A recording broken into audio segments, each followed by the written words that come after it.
Now we will discuss Surangama Sutra again. In this piece, Ananda, you also know that the nose smell sense. This is called the root of the nose, or this faculty of the nose, the dust of scent or smell.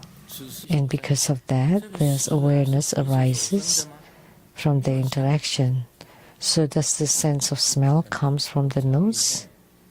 Yes. If you only have the nose with and no scent, then there is no consciousness. Or does it originate from the scent? So the scent without the nose will not become a scent.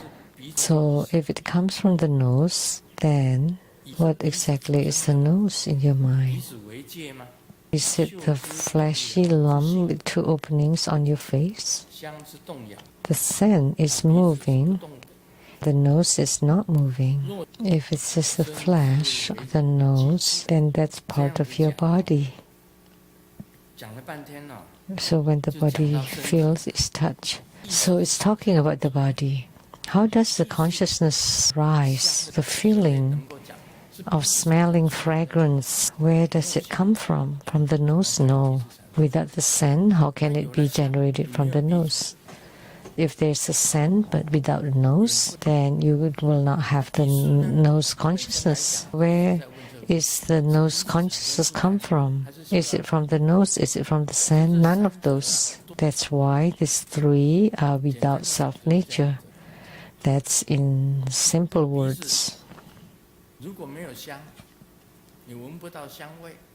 So, the nose without scent, then you will not have nose consciousness.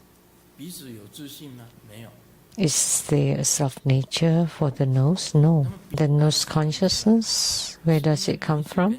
It's due to the causes and conditions between the nose and the scent. But is the nose consciousness born from the nose? No, and not from the scent either. Not from the empty space either. So let me ask you, where is the nose consciousness arise from your body? But where is the body? It's asking this question. The consciousness is generated in your body, but which part? None. Cannot be pinpointed. You don't know. Is it the feet? The hands? No. The skin? No. The heart? No. Is it this flesh that's called the heart? No. So after so long, nose consciousness is empty, is void, and the nose too is empty. The scent of fragrance also empty. And all of them are without self-nature. So that's what's being discussed here. Nose, scent, and nose consciousness, and they're all empty. So don't read these words. It would give you a headache. It said, fragrant and foul airs to arise in yang liang and sandalwood. So what is this liang liang? The flowers are very beautiful, but the trees smell foul. So when such a tree exists, the surrounding is very foul. But sandalwood is very fragrant. That represents Poti. And Ilan is representing affliction. And the fragrance of the incense represents Puti or enlightenment. If it's foul, it's not fragrant. If fragrant, it should not be foul. If you can smell both fragrance and foulness instantly together, that means you have two noses, because one nose can only smell fragrance or foulness. You cannot smell both of them together instantly. Is that right? What Sakyamuni Buddha said here? What's written? But actually, I think all of us, we have some supernatural power. We eat, all that we eat is fragrant, but all that we excrete is foul. The fragrance and foulness are the same. You eat something fragrant and you excrete something foul.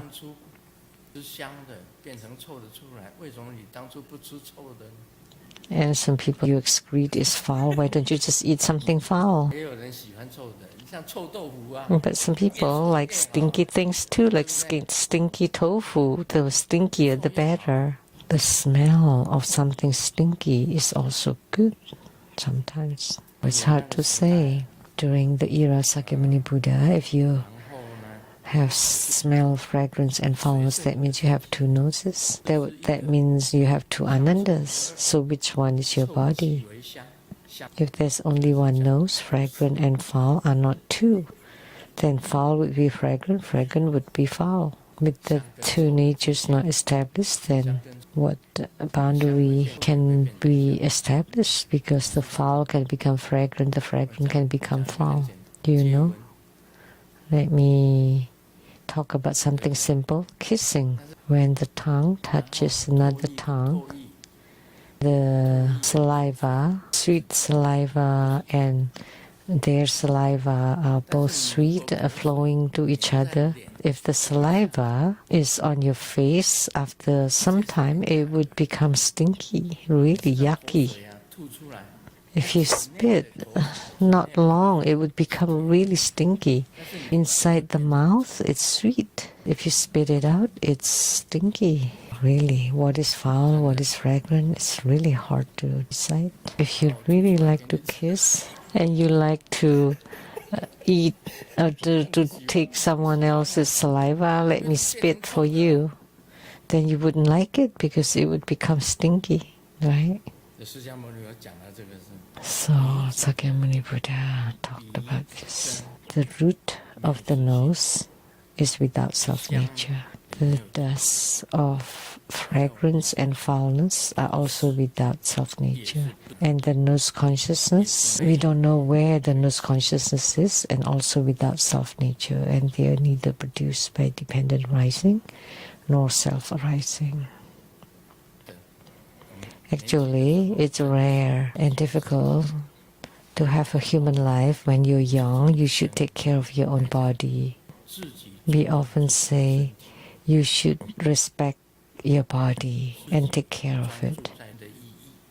You should focus on the meaning of your own life, so your life would have good memory, that this life would be radiant.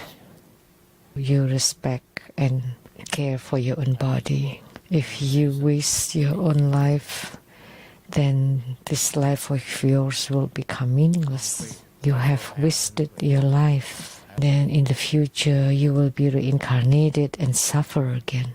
Therefore, life is also very important.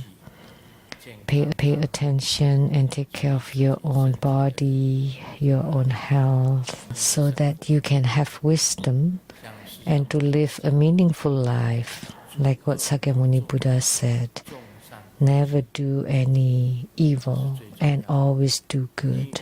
Those are most important. If you can avoid all negative things or bad, evil things, you always do good, then you can go to the heavens. That's in the least. In the least. If you know that that's bad, you still do it, then you would fall down to the three lower realms, because cause and effect is unavoidable. You cannot fake it. You cannot trick it. That's the power of karma. When you die, you will not bring anything except karma, only karma. Where you would be reincarnated, it would be dependent on your own karma and affinity. Sakyamuni Buddha discussing this with the objective, the eyes, ears, nose, tongue, body and mind, like spoken in the Heart Sutra, no form, smells, sound, touch, taste and dharmas. So it's the same, none of this are existent. So it's already stated clearly in the Heart Sutra. what it does have self-nature. How do you cultivate spiritually? You make use of these things that are devoid of self-nature to become the wondrous, luminous true mind. You make use of the eyes, ears, nose, tongue, body, and mind, forms of sight, smell, touch, taste, sound, and dharmas to prove your own wondrous, luminous true mind. That's the purpose of the Surangama Sutra. So in the beginning, it kept talking about emptiness. This is devoid of self-nature. That one is without self-nature. This and that, all without self-nature. Eventually, it will teach you to make use of all these things that are without self-nature and transform them into the wondrous, luminous true mind. That's the basic meaning of the Surangama Sutra.